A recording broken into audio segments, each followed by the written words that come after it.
جو برسٹر گوہر صاحب ہیں وہ کہہ رہے ہیں جی ہم بالکل تیار ہیں، شبلی صاحب کہہ رہے ہیں، شبلی فراز صاحب کہہ رہے ہیں ہم بالکل تیار ہیں، سیاسی قوتوں سے بات کرنے کے لیے تیار ہیں۔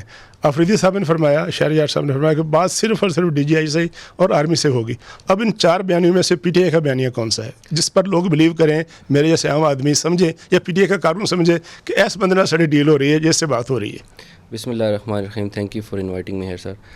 ایکچولی جو ڈیل کی آپ بات کریں، سب سے پہلے 8 فروری کو ڈیل تو پاکستانی عوام کے ساتھ پی ٹی آئی کی ہوئی ہے کہ جو ایک آپ اسٹیبلشمنٹ کی بات کریں، اسٹیبلشمنٹ ہمیشہ آپ کہتے ہیں ایک سول اسٹیبلشمنٹ ہے، ایک ملٹری اسٹیبلشمنٹ ہے، تو ابھی ایک نئی اسٹیبلشمنٹ جو ڈیولپ ہوئی ہے، جو لوگوں نے 8 فروری کو جس طرح سے نکل کے ایک پولیٹیکل پارٹی کو ووٹ دیا اور اپنے غصے کا اظہار کیا، تو اس کے بعد میرا خیال ہے ڈیلز بنتی نہیں ہیں۔ پھر اگین ہمارا جو باقی پولیٹیکل پارٹیز سے یہی ہے کہ آپ لوگ ہمیشہ یہ کہتے تھے کہ عمران خان جو ہے وہ تجربہ کار آدمی نہیں ہے، ہمارا بڑا تجربہ ہے، ہم نے جو ہے ہمیشہ ملک کو ایسے ویسے چلایا۔ تو جب ابھی عمران خان کو لوگوں نے مینڈیٹ دیا، قوم نے مینڈیٹ دیا، اور آپ واقعی چاہتے تھے کہ پولیٹیکل سسٹم چلے تو اس کو چلنے دیتے، بجائے یہ کہ آپ ڈیل کر لیں، آپ پھر اگین ایسی قوتوں سے مل کے یا ایسے لوگوں سے ڈیل کر کے آئیں جس کے لیے جو کہ پولیٹیکل سسٹم کے لیے بہتر نہیں ہے۔ کیونکہ دیکھیں سارے ادارے ہیں، آپ پولیس کا ادارہ لیں۔ لیکن تنویر صاحب بات یہ ہے کہ اگر پی ٹی آئی کو ووٹ ملا ہے یا پہلے ملا تھا، تو جو جے یو آئی ہے، پیپلز پارٹی ہے،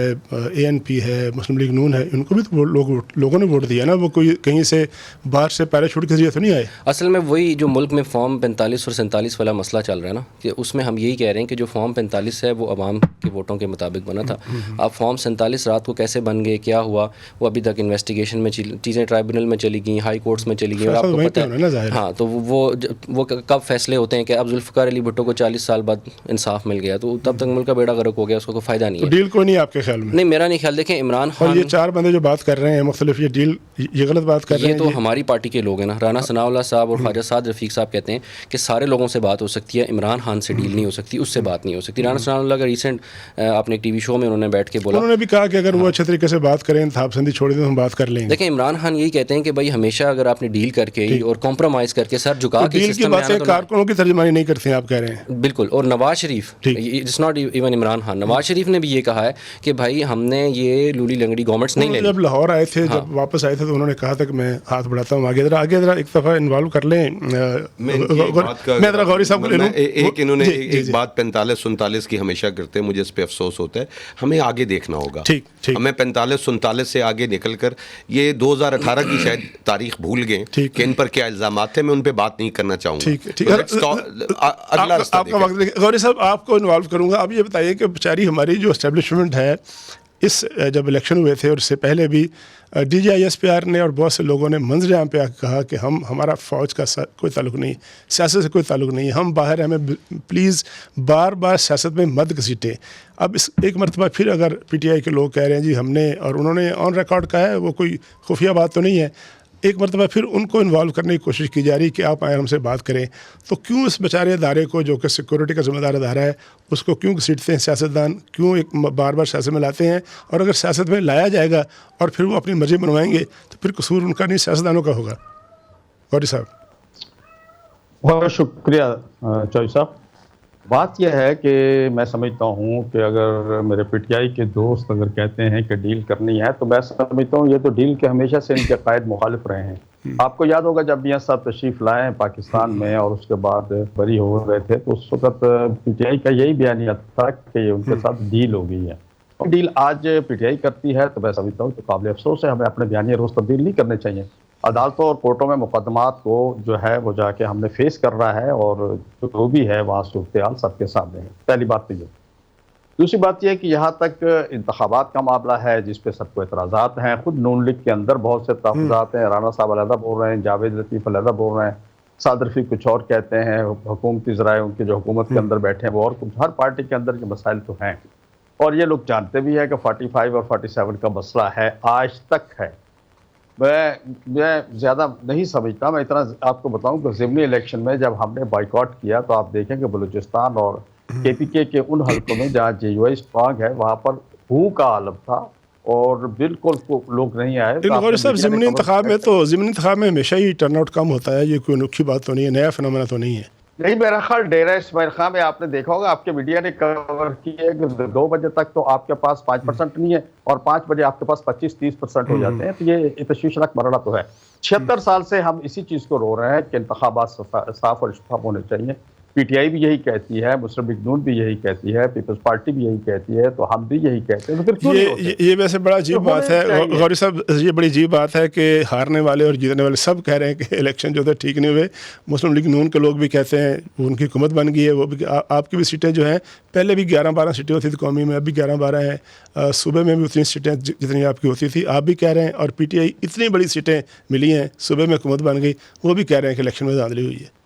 میں یہی عرض کرنا چاہوں گا کہ یہ 2018 میں ہمارا موقف یہی تھا اور تمام پارٹیوں کو یہی تھا, مسلم لیگ نون کا بھی یہی موقف تھا, ہمارا ہی موقف تھا, پیپلز پارٹی کا ہی موقف تھا, اور کہ انتخابات صاف اور شفاف نہیں ہوئے ہیں, جس کے خلاف ہم نے تحریک چلائی. پھر پہلے آل پارٹیز کی, پھر پی ڈی ایم بنا. ایون کہ مجھے یاد ہے جو پہلی پریس کانفرنس تھی اس میں ایم کیو ایم بھی بیٹھی ہوئی تھی اور اس میں جماعت اسلامی بھی موجود تھی. سب نے سوائے پی ٹی آئی کے سب نے یہ کہا تھا انتخابات درست نہیں ہوئے. اس کے بعد پھر اپنے اپنے مسائل ہوتے ہیں, اپنے اپنی چیزیں ہوتی ہیں, اپنے اپنے تحفظات ہوتے ہیں, اپنی سیاسی ترجیحات ہوتی ہیں. پھر سیاسی ترجیحات کے تحت جو سیاسی جماعتیں جو ہیں اپنے اپنی ترجیحات ہوتی ہیں, پھر اپنا موقف جو ہے اپنا سیاسی موقف تبدیل کر لیتے ہیں, کمپرومائز کر لیتے ہیں, اور عوام جو انتظار کرتے ہیں کہ پھر جب دوبارہ الیکشن ہوگا پھر پتہ چلے گا کہ نیا موقف کیا تھا. یہاں پر بریک لیتے ہیں اور بریک کے بعد اپنی گفتگو کا سلسلہ جو ہے اس کو جاری رکھیں گے. Welcome back. بات چیت ہو رہی تھی ڈھیل کے حوالے سے اور عام انتخابات کے نتائج کے حوالے سے. ایک بات جو میرے جیسے جو طالب علم اس کو سمجھ نہیں آئی کہ ڈیل جو ہے اس کے بارے میں سیاسی جماعتیں شائع کیوں ہوتی ہیں, اس کے بارے میں دفاعی رویہ کیوں اختیار کیا تھا. ڈیل کا مطلب یہ ہوتا ہے کہ آپ نے کسی نہ کسی معاملے پہ, کسی نہ کسی مدعے پہ کوئی نہ کوئی درمیانی راستہ نکالنا ہے اور آگے بڑھنا ہے. بلال صاحب, آپ یہ بتائیے گا کہ آنے والے دنوں میں گندم کا بحران تو ماشاءاللہ اس وقت آپ کی حکومت میں بڑا سر چڑھ کر بول رہا ہے. آئی ایم ایف کے ساتھ آپ نے قرضہ لینا ہے اور جو پہلے قرضے ہیں واپس کرنے ہیں, مہنگائی ہے, بے روزگاری ہے, اتنے بڑے بڑے ایشوز آپ کے سامنے کھڑے ہیں. اور اوپر سے پاکستان تحریک انصاف اور جے یو آئی دونوں جو ہے تحریک چلانے کا اعلان کر چکے ہیں, بلکہ پی ٹی آئی تو فیصلہ آباد اور جلسوں کا اعلان بھی کر چکی. اتنے بڑے بڑے پولیٹیکل چیلنج کا سامنا کیسے کریں گے آپ؟ یہ بازو ہمارے آزمائے ہوئے ہیں. اچھا, میں اس سے زیادہ کچھ نہیں کہوں گا. نہیں, یہ تو بڑا شاعرانہ بات ہے نا, لیکن جب فیلڈ میں جانا ہے, گندم کا بحران ہے, آپ مانتے ہیں گندم کا بحران ہے, اور یقیناً اس پر گورنمنٹ کو کنسرن بھی ہیں. پنجاب اسمبلی میں حکومتی بینچوں نے بھی, اپوزیشن کے سنجیدہ لوگوں نے بھی اس پہ گفتگو کی. اس پہ اسپیکر صاحب نے اپنے پنجاب کیبنٹ کے ممبر کے ساتھ, سی ایم صاحبہ کے ساتھ بھی ایک اہم ملاقات کی. اس کے بحران کی وجہ کیا ہے, بحران کی بنیاد کیسے پڑی؟ پچھلی نگران حکومت جو تھی اس نے بہت سی گندم, آپ کے نومینی تھے نا جی, کسی اور نے تو نومینیٹ نہیں کیا تھا اس کو. نومینیٹ جو ایک مرکزی حکومت بھی ظاہر ہے آپ کی مرضی سے بنی تھی. نہیں, ہماری مرضی سے نہیں بنی, اس کا ایک سسٹم ہے چوئی صاحب, اس کے آئینی طریقہ ہے, ایک آئینی طریقہ ہے, اس طرح بنتی ہے, اور اسی طرح وہ مارز وجود میں آئی. اس میں پرویز الہی لیڈ گورنمنٹ تھی, وہ ان کی ان پٹ تھی, باقی لوگوں کی انپٹ تھی. جی, صوبے کی, میں صوبے کی بات کر رہا ہوں کہ انہوں نے بہت زیادہ ویٹ امپورٹ کری, گندم موجود تھی اور زیادہ, اور اس میں اس بار کسانوں کی بھی فصل اچھی ہوگی, لیکن انشاءاللہ پنجاب گورنمنٹ انشاءاللہ اس چیز کو. اچھا, ایک بتائیے ذرا بالکل ایک فکرے میں, یہ جو آپ نے میرے جیسے اور میرے چاچے مامے ان پڑھ جو بیچارے ہیں وہ کسان ہیں, ان کو آپ نے جو ایپ پہ لگا دیا ہے کہ بردانہ آپ کو ایپ کے ذریعے ملے گا, یہ ناول آئیڈیا کس کا تھا؟ نہیں, دیکھیں, ایک جو سسٹم ہے اس کو بلڈ کرنے کا کہ جا کس کو رہے, اس کو مانیٹر کرنے کا, app is one of the best system. اس کو مانیٹر کرنے کے لیے یقیناً وہاں پہ جو اسٹاف ہے فوڈ ڈپارٹمنٹ کا, وہ ان کو اس میں اسسٹ بھی کر رہا ہے اور کرتا بھی رہے گا. ٹھیک. اچھا, جو نتیجہ 8 فروری کو نکلا تھا, چلیں جی فارم 45 کی بات کر لیں, 47 کی بات کر لیں, اس کا فیصلہ ٹرمینل میں ہونا ہے. یہ جو 21 اپریل کو الیکشن ہوا ہے, اس 21 اپریل کے الیکشن میں وہ آپ کا جو آپ کی پاپولرٹی کا دعویٰ تھا وہ ریفلیکٹ نہیں ہوا. پنجاب میں ساری سیٹیں آپ ہار گئے اور خیبر پختونخوا میں اپنی ایک بڑی پکی سیٹ جو تھی باجوڑ کی ہار گئے. تو اس کا مطلب یہ ہے کہ لوگوں نے جو پاپولرزم کی سیاست ہے یا احتجاج کی سیاست ہے, یا ہر وقت جو ہے جھگڑے کی سیاست, اس کو ریجیکٹ کیا ہے اور آپ کے ساتھ وہ نہیں چلے, اس بیانی کے ساتھ نہیں چلے. اچھا, اس سے پہلے میں وہ جواب دینے سے پہلے ایک جو گندم پہ بھی آپ بات کر رہے تھے کہ یہ ایک بہت بڑا فراڈ ہوا ہے پاکستانی جو کسان ہیں ان کے ساتھ, اور ہماری جو پارلیمنٹ ہے پنجاب کی اس میں 90% لوگ جو ہیں وہ رورل ایریاز کے ہیں, ان کا جو مین سورس آف انکم ہے وہ ایگریکلچر ہے. اب اس میں ہوا یہ کہ انٹرم گورنمنٹ نے یہ نہیں کہ بچگانہ حرکت کی ہے اور امپورٹ کر لیا, انہوں نے کسان لیٹ سے 2800 پر بیگ پہ سیل کر رہا تھا, انہوں نے 3100 روپیز کے اوپر یوکرین سے گندم اور لو کوالٹی جو آپ یہ چڑیوں مرغیوں کسانوں کو ڈالتے ہیں وہ والی گندم لا کے ملوں کو دے دی ہے, اور کسانوں کے پاس چیز موجود تھی, گندم موجود تھی, اور ابھی اس دفعہ انہوں نے اتنی زیادہ پروڈیوس کر لیا کہ ان کے پاس اس کو اسٹور کرنے کے لیے بھی جگہ نہیں ہے, اور گورنمنٹ کے پاس پیسہ نہیں ہے خریدنے کے لیے. یہی بات وہ کہہ رہے ہیں کہ جی پچھلی حکومت, لیکن اس کے لیے فائنڈ آؤٹ کریں کہ یہ کس نے کیا اور کیوں کیا, کہ بھائی جب گندم آپ کے ملک میں موجود ہے, تحقیقات ہونی چاہیے. ہاں یہ بالکل ہونی چاہیے, اور ان کو شرمانا نہیں چاہیے بتاتے ہوئے کہ کس نے کیا. اور دین اگین یہ کہتے ہیں نا نگران گورنمنٹ, ہاں نگران گورنمنٹ کے لوگ ابھی ان کی گورنمنٹ میں شامل ہو گئے ہیں, کوئی وزیر داخلہ بن گئے, کوئی کیا بن گئے, تو وہ بھی انہی کے لوگ تھے, تو ان کو انویسٹیگیٹ کریں. اس پہ ہے نا کہ جو مینڈیٹ آپ کو, جی ہاں سیکنڈ چیز انہوں نے کہا فارم 45 اور 47 سے آگے بڑھنا چاہیے. لیٹس اگر آپ آگے بڑھ بھی گئے ہیں تو جو 21 فروری کو ڈاکہ ڈالا آپ نے عوام کے مینڈیٹ پہ, آپ ٹرن آؤٹ دیکھیں. میں تلنگانگ میں خود الیکشن میں موجود تھا, وہاں پہ 15 سے 20% ٹرن آؤٹ تھا. آئی واز ایکسپیکٹنگ کہ جو وننگ کینڈیڈیٹ ہوگا وہ 20-22 ہزار ووٹ لے گا. میں نے پہلے غوری صاحب سے عرض کیا کہ عام کہ ضمنی الیکشن میں تو بڑا کم ہوتا ہے, لیکن 1 لاکھ ووٹ تلنگانگ میں پڑ گیا ہے, اور وہ کیسے پڑ گیا یہ کسی کو نہیں پتا. میں آر او آفس کے باہر موجود تھا, سارا آر او آفس سیل تھا, نہ ہماری پولنگ. آپ کی پاپولرٹی خراب نہیں ہوئی, ڈاؤن نہیں ہوئی. بالکل دیکھیں سر یہ 35 پنچر سے لے لیں, دھرنے سے لے لیں, میری گزارش سنیں. جی لیکن میں نے غوری صاحب کی طرف جانا ہے. الزامات کے علاوہ ہم پولیٹیکل سسٹم کو ٹھیک کرنے کی بات کریں نا, ملک میں بہتری چاہتے ہیں, آپ سمجھتے ہیں کہ پاپولرٹی ڈاؤن نہیں ہوئی. بالکل بھی ڈاؤن. میرے بھائی سے صرف یہ پوچھ لیں کہ پنجاب حکومت نے جو بجٹ پیش کیا اس کا حجم کتنا تھا, ان کو نہیں بڑی اچھی بات کر دی انہوں نے کہ انہوں نے پنجاب گورنمنٹ کا بجٹ پیش کیا, اور ساری پارلیمنٹ کو بتا رہے ہیں 3 مہینے کا بجٹ. ہم نے بجٹ کھول کے دیکھا, نگران جو خرچ کر چکے ہیں 9 مہینے میں اور 3 دن کا, تو ملا کے 1 سال کا بجٹ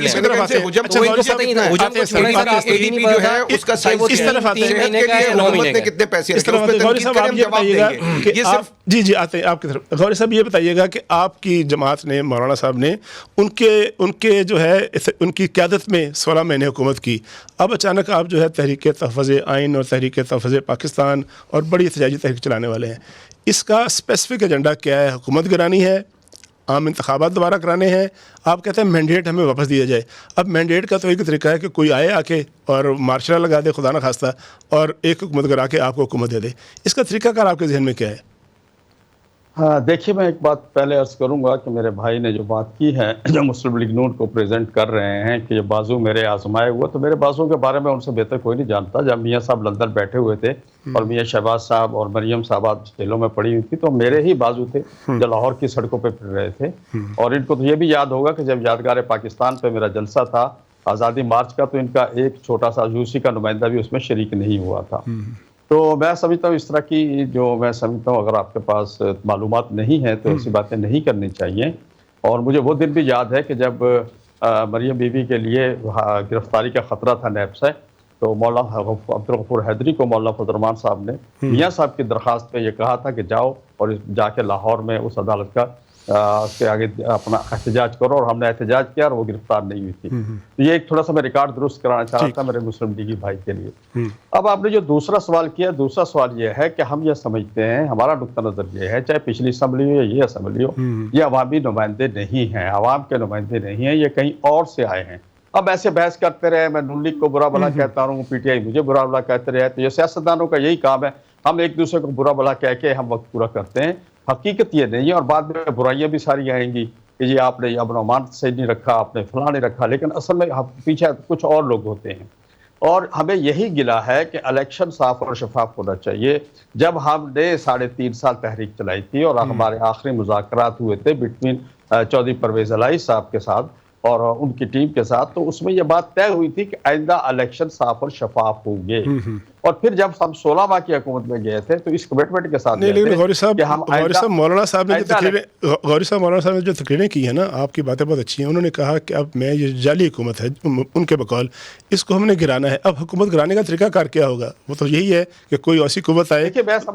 دیکھیے ہم حکومت گرانا نہیں چاہتے, میں سیدھی بات کروں, ہم صاف اور شفاف انتخابات کی تحریک لے کے کھڑے ہوئے ہیں. اور وہ سب ادارے, چاہے الیکشن کمیشن ہو, چاہے ان کے سرپرستی کرنے والے ہو, جو اس میں ملوث ہیں, ان کو اپنا قبلہ ٹھیک کرنا ہوگا. اگر حکومت ہمارے راستے میں آتی ہے, تو پھر صاف ظاہر ہے ہمارا اس سے ٹکراؤ ہوگا. جیسے آج سندھ کی حکومت 2 مئی کو میرا پروگرام ہے اور آج تک مجھے وہ پرمیشن نہیں دے رہے جلسہ کرنے کی, تو یہ جمہوری حکومت سندھ کی ہے اور 2 مئی کو میرا پروگرام ہے. تو بس پھر وہ سامنے صاف ظاہر ہے میرا کارکن حکومت سے ٹکراؤ ہوگا. ٹکراؤ آپ نہیں چاہتے, بڑی اچھی بات ہے کہ آپ چاہتے ہیں کہ جمہوری طریقے سے, جائز طریقے سے ایک تحریک چلائی جائے اور اپنا جو بھی مطالبہ آپ کا ہے اس کو تسلیم کرنے کی جو ہے شکل کی جائے. یہاں بریک رہتے ہیں, اور بریک کے بعد اپنی گفتگو کا سلسلہ جو ہے مہمانوں کے ساتھ جاری رکھیں گے.